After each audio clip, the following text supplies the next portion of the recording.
आवडते उमेदवार आदरणीय प्राध्यापक राम शिंदे, मंचावर उपस्थित सर्व मित्रपक्षाचे आणि भारतीय जनता पक्षाचे सर्व सन्माननीय नेते मंडळी आणि उपस्थित माझ्या बांधवांनो आणि बहिणींनो, राम शिंदे आणि यांचा माझा अतिशय जुना परिचय आहे. भारतीय जनता पार्टीचा महाराष्ट्रामध्ये अध्यक्ष असताना त्यांनी माझ्याबरोबर काम पण केलेलं आहे. एक सुशिक्षित, कर्तृत्ववान आणि या भागाचा विकास करण्याची क्षमता असणारा एक दमदार नेता ही त्यांची प्रतिमा. आपल्या सगळ्यांना माहिती आहे की ही जी निवडणूक आहे ती राम शिंदेच्या भविष्याचा निर्णय करणारी निवडणूक नाही आहे, तर खऱ्या अर्थाने ही निवडणूक माझ्यासमोर बसलेल्या कर्जत जामखेड परिक्षेत्रातील जनतेच्या भविष्याचा फैसला करणारी निवडणूक आहे.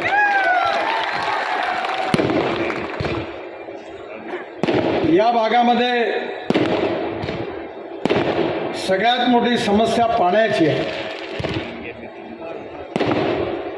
खरं म्हणजे आपल्याला जेव्हा स्वातंत्र्य मिळालं त्यावेळी सर्वोच्च प्राथमिकता पाण्याकरता देण्याची गरज होती. पण त्यावेळी पंडित जवाहरलाल नेहरू जेव्हा देशाचे प्रधानमंत्री झाले तेव्हा आपल्या देशामध्ये सरकारने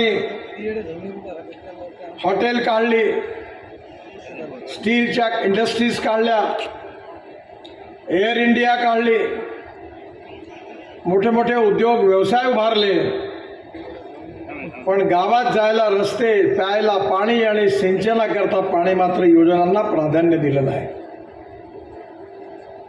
मी ज्यावेळी महाराष्ट्रामध्ये मंत्री होतो तेव्हा मुंबईमध्ये 55 उड्डाणपूल, मुंबई पुणे द्रुतगती महामार्ग आणि वरळी बांद्रा सी लिंक सारखे मोठे मोठे प्रोजेक्ट करण्याची संधी मला मिळाली.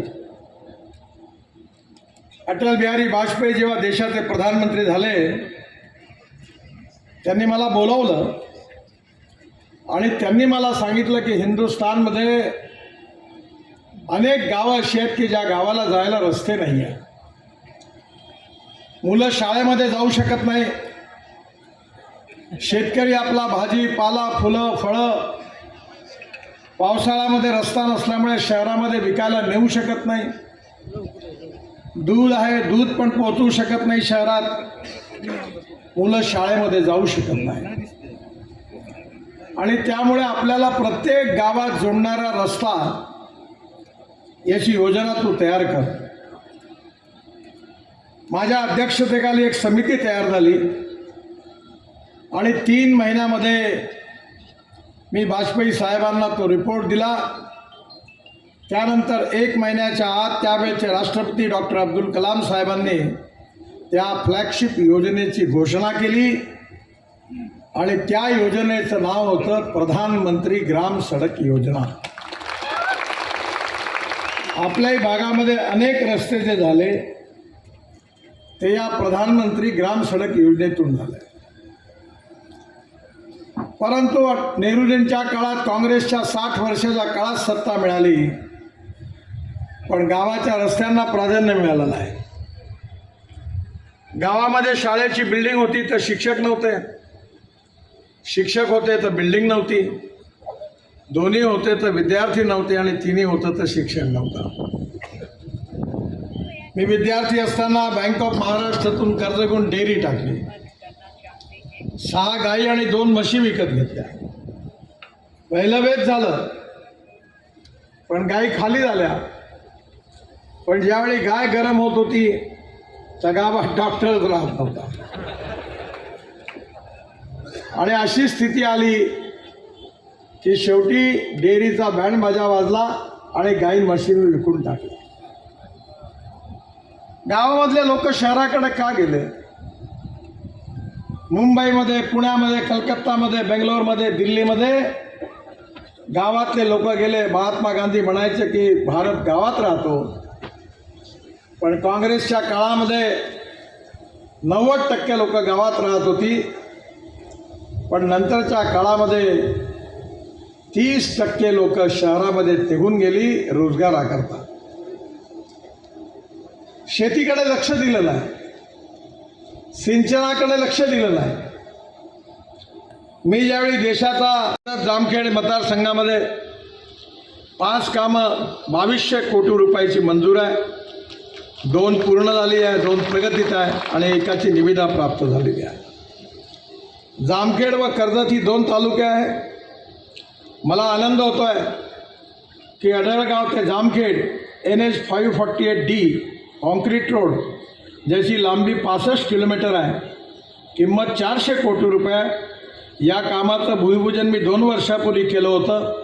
आता हे संपूर्ण काम पूर्ण झालेलं आहे. पूर्वी बीडवरून येणारी वाहतूक पुणे येथे जाण्यासाठी नगरवरून जात असे, परंतु आता अडळगाव जामखेड रस्ता पूर्ण झाल्यामुळे आता बीडवरून येणारी वाहतूक जामखेडवरून सरळ शिक्रापूरला व पुढे पुण्याला जाऊ शकते. जामखेड सौताळा हाही पण 160 कोटी रुपये मंजूर केले. त्याचं 20% प्रोग्रेस आहे. हेही काम लवकर पूर्ण करण्याचा प्रयत्न केला जाईल. या मतदारसंघाचं मुख्यालय जामखेड आहे. जामखेड ते नगर ही लांबी 71 किलोमीटर आहे. पैकी 20 किलोमीटरचे काम प्रगतीने उरलेल्या अहमदनगर ते सबलखेड व आष्टी ते चिंचपूर NH 561 याच्याकरता 660 कोटी रुपये मंजूर केले असून हा रस्त्याचं काम लवकरच सुरू होईल असा मी तुम्हाला विश्वास देतो. या कामामुळे जामखेड मुख्यालय 2 लेन पेव्हड रोड नगरशी जोडल्या जाईल. आणि ही सगळी कामं होत असताना राम शिंदेला माझी विनंती आहे की त्यांनी जलसंवर्धनाच्या कामाकडे देखील जर लक्ष दिलं तर या भागातल्या जनतेचं नक्कीच पाण्याचा प्रश्न सुटणार आहे. ज्यावेळी विकासाच्या कामावर मतं मागता येत नाही तेव्हा जनतेच्या मनात विष घालवण्याचा प्रयत्न होतो. मागच्या निवडणुकीमध्ये या ठिकाणी प्रचार केला गेला की भारतीय जनता पार्टीला 400 जागा मिळाल्या तर बाबासाहेबांचं संविधान बदलणार आहे. आम्ही बाबासाहेबांचं संविधान बदलणार नाही, कोणाला बदलवू देणार नाही आणि कोणाची बदलवण्याची हिंमत नाही. संविधान अनेक पार्टमध्ये आहे. त्यातले संविधानातले मूलभूत तत्व अतिशय महत्त्वाचे आहेत. आपल्याला माहिती असेल की सुप्रीम कोर्टामध्ये एक मोठी केस चालली होती केशवानंद भारती, आणि त्या केसमध्ये सुप्रीम कोर्टाचे चीफ जस्टिस आणि 10 न्यायमूर्तींच्या अशा 11 जणांच्या खंडपीठाने निर्णय दिला की silent features of the constitution cannot be change. घटनेचे मूलभूत तत्व बदलता येणार नाही. ही मूलभूत तत्व काय आहे? ही मूलभूत तत्व आहे लोकतंत्र, समाजवाद, धर्मनिरपेक्षता, freedom of speech, fundamental right, आणि हे कधीच कोणाला बदलवता येत नाही. पण या ठिकाणी घटना तोडण्याचं पाप जर कोणी केलं असेल तर काँग्रेस पार्टीने केलं. ज्यावेळी रायबरेली मतदारसंघामधून इंदिरा गांधी ज्यावेळी जिंकल्या होत्या त्यांच्याविरुद्ध अलाहाबाद हायकोर्टात केस झाली आणि त्यांची निवडणूक जेव्हा अवैध घोषित झाली तेव्हा इमर्जन्सी या देशामध्ये आली आणि या इमर्जन्सीच्या काळात काँग्रेसच्या सरकारने बाबासाहेबांच्या संविधानाच्या धज्जिया उडवल्या. हे संविधान तोड मोडून टाकलं. त्यावेळी नंतर 77 साली जनता पार्टीचं सरकार आलं आणि आपण हे जेवढं संविधानात दुरुस्त्या केल्या त्या काँग्रेसने त्या सगळ्या रद्द केल्या. ज्या पक्षाने संविधानाच्या धज्जिया उडवल्या तेच आज इथे येऊन खोटा प्रचार करत आहे. चोराच्या उलट्या दोनदा. उलटा चोर कोतवाल को डाटे अशी कहाणी आहे. मुसलमानांना सांगतात कि ये भाजपा वाले खतरनाक है, ये चुनकर आएंगे तो आपको कटवा देंगे, पाकिस्तान भिजवा देंगे, सुरक्षित रहना है तो काँग्रेस को. तुम्ही मला सांगा, आपल्या इथल्या उज्ज्वला योजनेमध्ये 9.5 कोटी लोकांना आपण गॅस सिलेंडरने शेगड्या दिल्या. आयुष्य योजनेमध्ये 5 लाख रुपयाच्या वरती करोडो लोकांना मदत केली. आणि आता लाडका बहीण योजनेमध्ये आपल्या आया बहिणींना दर महिन्याला पैसे मिळून राहिले. आपण मला सांगा, खाली असं कुठे लिहिलं होतं का की दलित आणि मुसलमानांना अर्ज करता येणार नाही म्हणून? नाही लिहिलं. सबका साथ, सबका प्रयास, सबका विश्वास और सबका विकास हे सूत्र ठेवून आपण काम केलं. आणि म्हणून जातीवाद आणि सांप्रदायिकतेच्या राजकारणावर विश्वास ठेवू नका. आपण ज्यावेळी आपल्याला चांगल्या रेस्टॉरंटमध्ये जायचं असतं तेव्हा आपण रेस्टॉरंटवाल्याची जात पाहतो का? आपल्या जिभेला जिथे चांगलं लागेल तिथेच जातो ना.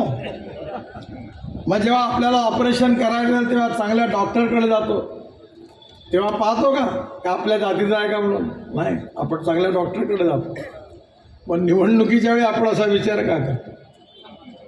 जात, पंथ, धर्म, भाषा याचा विचार न करता जो आपलं भविष्य बदलू शकतो, ज्याच्यामध्ये आपले भविष्य बदलवण्याची ताकद आहे असा उमेदवार कोणी असेल तर राम शिंदे.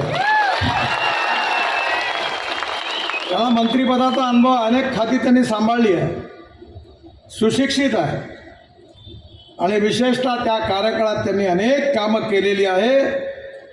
भटके आणि विमुक्तांच्या कल्याणासाठी विशेष रूपाने मेहनत घेतलेली आहे. अशी जनतेची प्रामाणिकपणे सेवा करणारा राम शिंदेच्या रूपाने एक अतिशय उत्तम आणि चांगला उमेदवार या ठिकाणी उभा आहे.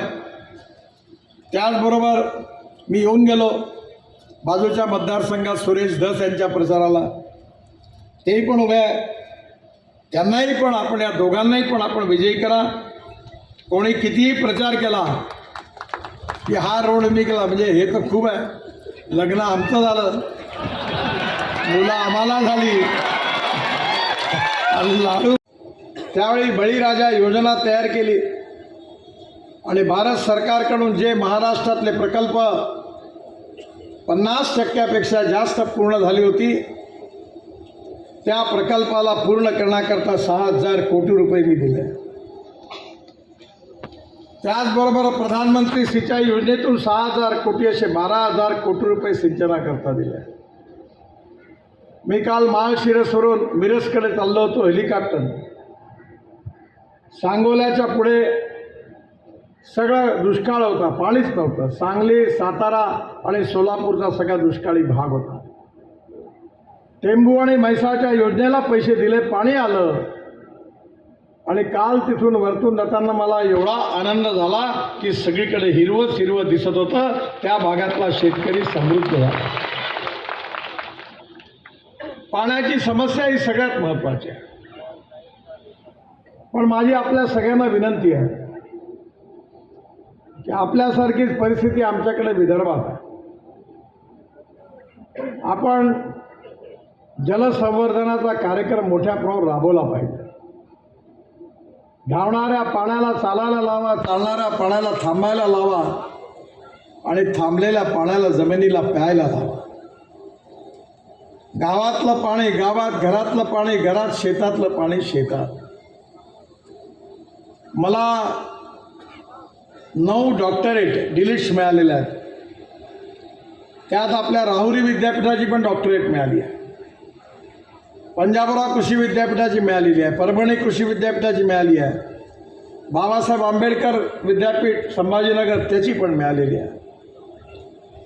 आणि आम्ही स्वतः नॅशनल हायवेचं काम करत असताना एक पैसा न घेता नद्या नाल्यांचं खोलीकरण केलं, रुंदीकरण केलं आणि तिथलं मटेरियल काढून रोडच्या कामामध्ये वापरलं. जे तलाव होते तलावाचा गाळ काढला, धरणं होती धरणाचा गाळ काढला. ज्या शेतकऱ्यांनी अनुमती त्यांच्या शेतामध्ये अमृत सरोवर बांधून तयार केली, 1000 अमृत सरोवर महाराष्ट्रात बांधली. माझ्या स्वतःच्या घरी 1 तास फक्त पंप चालत होता. 3 विहिरी होत्या. आणि आज माझ्या गावाचं खोलीकरण रुंदीकरण नदीचं केलं गावातल्या, तर आता माझ्या विहिरीला 8 तास उन्हाळ्यात पाणी चालतं. 7.5 हॉर्स पॉवरचे 3 पंप आहे. मी 4 साखर कारखाने चालवतो विदर्भात. कठीण आहे चालवणं, कारण तिकडे ऊस तेवढा होत नाही. पण आज माझ्याकडे 88 टन एकरी ऊस झाला, 11 क्विंटल सोयाबीन झालं. आपल्याला उत्पादन वाढवलं पाहिजे. एखादा माणूस जेव्हा नोकरी करतो तर नोकरी करत असताना दर महिन्याला पैसे बँकेत डिपॉझिट करतो. PF प्रॉव्हिडंट फंड इन्शुरन्सचे पैसे जेव्हा मिळतात तेव्हा ते पैशाने डिपॉझिट केलेले पैसे बँकेत रिटायर्ड झाल्यावर डिपॉझिटमध्ये टाकतो. आणि मग त्या पैशातून दर महिन्याला व्याज मिळतं, त्याच्यावर उदरनिर्वाह चालतो. आपल्याकडे पाऊस पडतो, पूर येतो, पाणी वाहून जातं, पण आपण पाण्याचा डिपॉझिट नाही करत.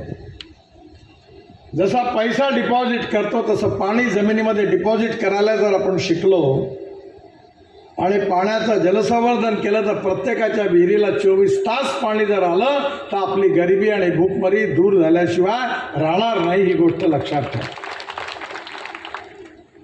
माझी राम शिंदेंना विनंती आहे की नक्की आमदार तुम्ही निवडून येणार आहात. त्यानंतर हे जे मोठे मोठे रस्ते बनवून आले आहेत तुमच्या भागात, या सगळ्या रस्त्याच्या बाबतीमध्ये माती लागेल, मुरुम लागेल, किंवा नदी नाल्याचं खोलीकरण, तलावातला गाळ काढणं, धरणातला गाळ काढणं, शेतकऱ्याला शेततळे बांधून देणं, मी फुकटात करून द्यायला तयार आहे. आणि ते सगळं मटेरियल रस्त्यामध्ये वापरणारा महाराष्ट्रात अनेक ठिकाणी केलं. जर तुम्हाला पाणी मिळालं तर इथलं चित्र बदलून जाईल. आत्ता मी नाशिक जिल्ह्यात होतो, बागलाण भागामध्ये, आदिवासी भाग. त्या भागामध्ये पाणी भरपूर आहे. दिलीप बोरसे म्हणून उमेदवार होते, त्यांना विचारलं तुम्ही काय करता? म्हणजे शेती करतो. किती एकर आहे? 400 एकर आहे. आणि अतिशय सुंदर शेती करतात. आता आपल्या सरकारने टेक्नॉलॉजी आणली आहे. पहिले ऊसामध्ये 4 पोते युरिया 4 पोते मिश्रखत आपण वापरत होतो. आता नॅनो युरिया आणि नॅनो मिश्रखत आलेलं आहे. आपण जेव्हा खत फेकतो तेव्हा 25% पिकाला जातं आणि 75% वाया जातं. पण आता ड्रोनमधून आपण जेव्हा नॅनो युरिया आणि नॅनो मिश्रखत फवारा करतो तर 75% पिकाला जातं आणि 25% वेस्ट होतं. आमच्याही भागात 4000 एकर ऊसाच्या शेतीवर आम्ही ड्रोनमधून स्प्रेइंग केलं. आणि म्हणून माझी आपल्या सगळ्यांना विनंती आहे की उत्पादन खर्च कमी करणं आणि उत्पन्न वाढवणं याकडे आपल्याला लक्ष देण्याची गरज आहे. आपल्या देशामध्ये काय झालं? कापूस स्वस्त आहे, कापड महाग आहे. गहू स्वस्त आहे, ब्रेड बिस्किट महाग आहे. टमाटर, संत्रा, डाळिंब स्वस्त आहे, त्याचा रस महाग आहे. शेतकऱ्याला cold storage, pre cooling plant करण्याची आवश्यकता आहे. आपण कांदा मोठ्या प्रमाणावर लावतो. आम्ही एक योजना तयार केली आहे, लवकरच आणणार आहे, की शेतकऱ्याने आपल्या शेतात कांद्याचं स्टोरेज तयार करायचं.